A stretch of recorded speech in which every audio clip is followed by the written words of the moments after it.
Pagkatapos ng napakalakas na pagsabog ay natunaw na ang candy na bumabalot kina Brook at Chopper pati na rin sa Sunny. Iyon ay dahil nawalan na ng bisa ang kapangyarihan ni Perospero matapos nitong mawala mula sa pagsabog. Hindi makapaniwala si Jinbei na isinakripisyo ni Pedro ang buhay nito, habang nagpupumilit naman si Carrot na bumaba sa barko upang magbaka sakali kung buhay pa si Pedro. Pinakiusapan ito ni Nami na tanggapin na lang na iniligtas sila ni Pedro, pero sa sobrang galit ay sinugod ni Carrot si Katakuri. Habang nagaganap iyon ay naalala ni Carrot kung paano siya tinuruan noon ni Pedro na makipaglaban at maging malakas. Ngunit humingi siya ng tawad kay Pedro dahil hindi niya nagamit ang mga itinuro nito noon. Maya-maya pa ay si Luffy na ang umatake kay Katakuri upang maisagawa na ni Nami ang pagpapaandar sa barko. Kumilos na rin sina Brook at Chopper para kuhanin ang Shark Submerge, ngunit biglang dumating si Big Mom kaya binilisan na ng mga ito ang kanilang kilos. Kasabay niyon ay ang pag-atake rin ni Amanday na nais maipaghiganti ang pagkamatay ni Perospero kaya mas lalong nataranta ang Straw Hats.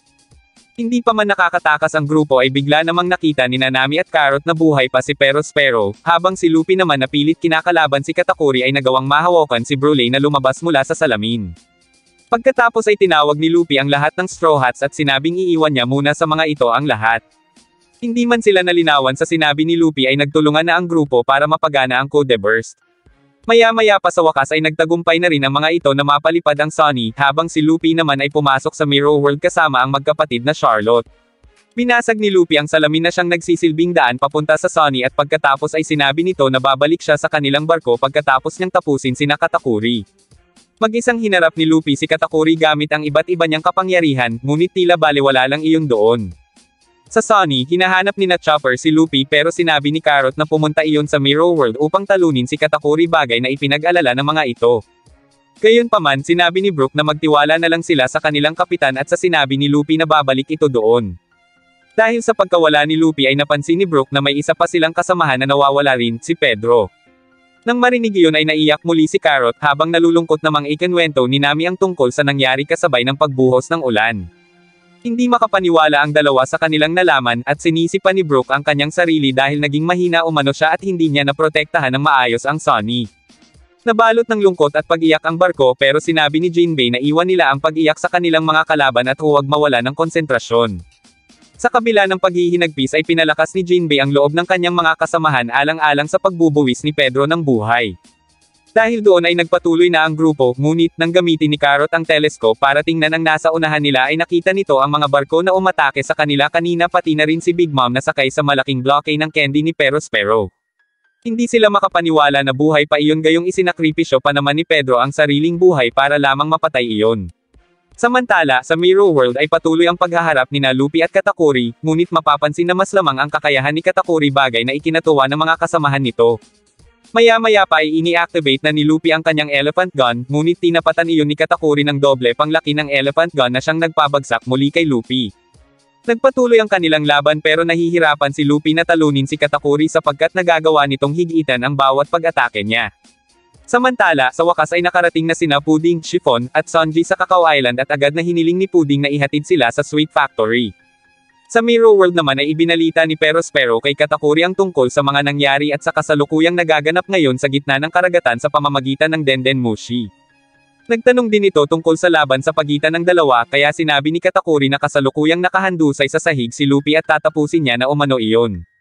Sa labas ng Sweet Factory, bago simulan ang paggawa ng cake ay nagkunwaring nakiusap si Pudding sa mga tao na huwag silang sisilipan o aabalahin sa loob para maitago nila na kasama rin nila si Sanji. Pagkatapos ay isa-isa niyang pinapasok ang makakatulong nilang mga kusinero upang baguhin ang alaala ng mga ito. Inilagay niya sa isip ng mga iyon na kilalanin si Sanji bilang kanyang asawa para wala silang maging problema sa presensya ni Sanji doon.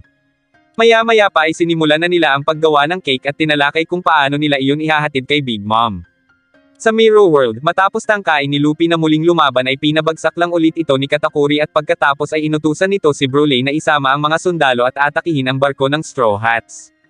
Dahil doon ay sinabi ng kambal na sina Mars Scarpone at Just Scarpone kay Bruley na nakahanap sila ng salamin na nagdudugtong sa barko ng Straw Hats at maaari umano nila iyong gamitin sa pag-atake. Sinubukan yung basagan ni Luffy ngunit hindi siya nagtagumpay hanggang sa humanda na ang kambal sa pag-atake gamit ang palasong may apoy. Pilit na gumawa ng paraan si Luffy upang pigilan ang magkakapatid, ngunit dahil inaatake siya ni Katakuri ay hindi siya nagtagumpay hanggang sa tuluyan ng lumusot ang mga palaasong may apoy sa loob ng Sunny. Dahil doon ay nanlimot si Luffy ng basag na salamin upang makausap sina Nami na kasalukuyang inaatake ng grupo ni Amanday sa karagatan ng Toto Land. Nang matamba si Nami sa tapat ng mga basag na salamin ay saka pa lang nito narinig ang pagtawag ni Luffy. Agad na sinabi ni Luffy na basagan ang mga salamin sa Sunny pero bago pa man iyon magawa ni Nami ay napansin na ni Brook ang nasusunog sa barko. Pagkatapos ay pinlano naman ni Broly na sumugod sa Sunny kaya muli ay sinabi ni Luffy kay Nami na basagan na ang salamin sapagkat hindi niya kayang pigilan ang mga iyon ng mag-isa, lalo at kasalukuyan pa niyang kinakalaban si Katakuri.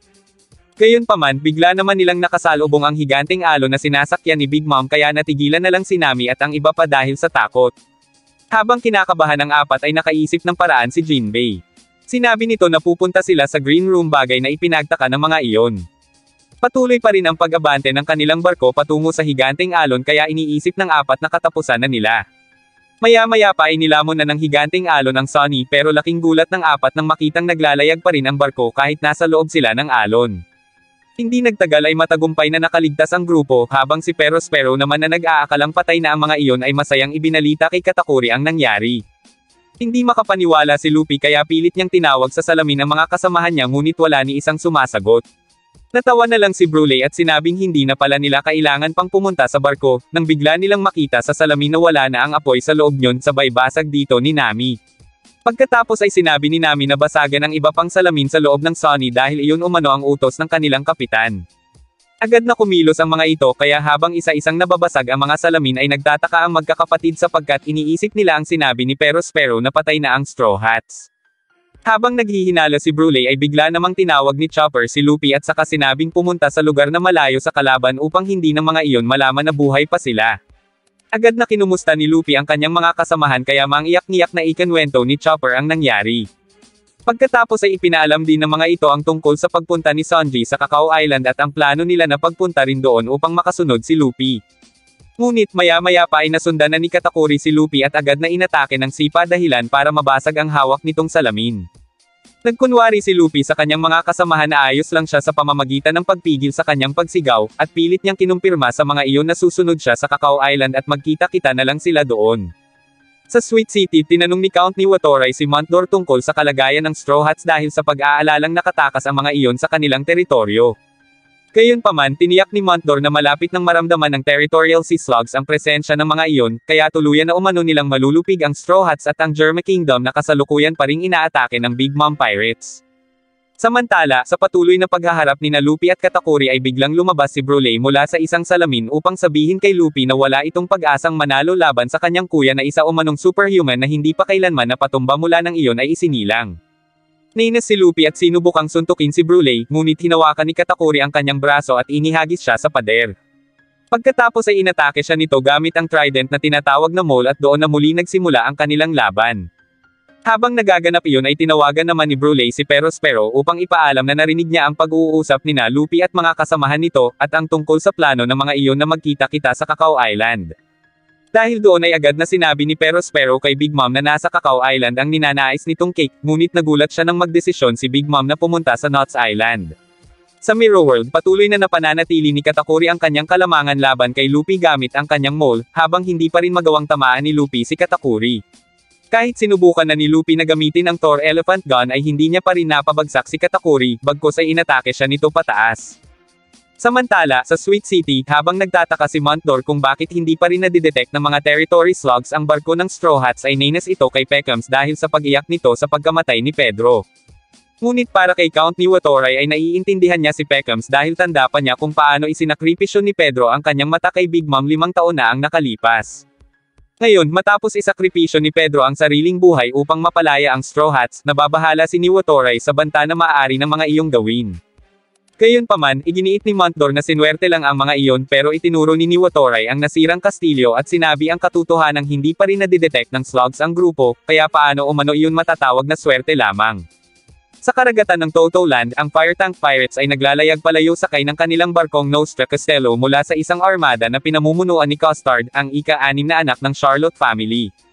Dahil sa pag-atake ng mga iyon ay pinahinto ni Bedge ang barko at gumanti ng pagpapaputok sa armada ni Custard.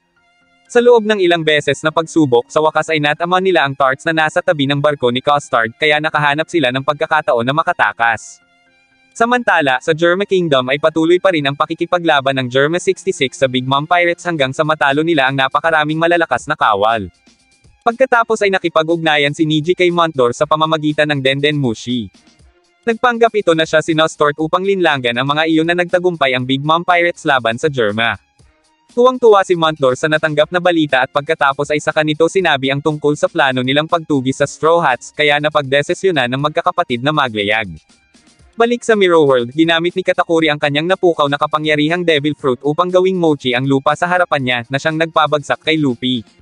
Binalot niya ito ng mochi, at nahulaan niyang gagamit si Luffy ng Gear 4, kaya bago pa man mapalobo ni Luffy ang kanyang braso ay napigilan na ito ni Katakuri gamit ang mochi. Maya-maya pa ay gumawa si Katakuri ng panibagong mochi na hango sa pader, na siyang bomb alot kay Luffy dahilan para hindi na ito makagalaw. Pagkatapos ay umalis na si Katakuri dahil 40 minuto na umano itong nahuhuli para sa kanyang merienda habang si Luffy naman ay naiwang hindi na gumagalaw sa ilalim ng mochi. Sa pag-aakalang nanalo na siya, tinawag na ni Katakuri ang mga chef niya upang dalhin ang mga matatamis para sa kanyang merienda. Bagaman lumamig na ang tsaa dahil sa tagal ng pakikipaglaban ni Katakuri ay ipinagmamalaki naman ng mga chef ang malalaking donut na ginawa nila mula sa bihirang mga sangkap. Pagkatapos ay gumawa si Katakuri ng dambana mula sa mochi upang doon pribadong kainin ang kanyang merienda, at bago pumasok ay binalaan niya ang mga chef na walang sino man ang magtatangkang pumasok doon. Maya-maya pa ay napansin ng mga chef na wala na ang nakalabas na braso ni Luffy, at laking gulat ng mga ito nang biglang gumalaw ang mochi hanggang sa lumitaw si Luffy na busog dahil kinain nito ang mochi para makawala. Pagkatapos ay agad niyang hinanap si Katakuri, ngunit pilit siyang inililigaw ng 3 chef para hindi pasukin ni Luffy ang dambana. Gayunpaman, malakas ang pakiramdam ni Luffy na si Katakuri ay nasa loob ng dambana, kaya tumakbo muna ito para magpapayat at pagkatapos ay bumalik at agad na inatake ang dambana. Sa pagkasira niyon ay tumambad sa kanila ang itinatagong totoong itsura ni Katakuri, bagay na labis na ikinagulat ng 3 chef. Dahil doon ay agad na pinatay ni Katakuri ang 3 at pagkatapos ay isinunod na niyang kalabanan si Luffy, sapagkat hindi umano siya papayag na may matitirang buhay sa mga nakakita sa totoo niyang itsura. Habang tumatagal ang laban nila ay naintindihan na ni Luffy ang abilidad ni Katakuri, kaya naman nagawa niya na itong pabagsakin.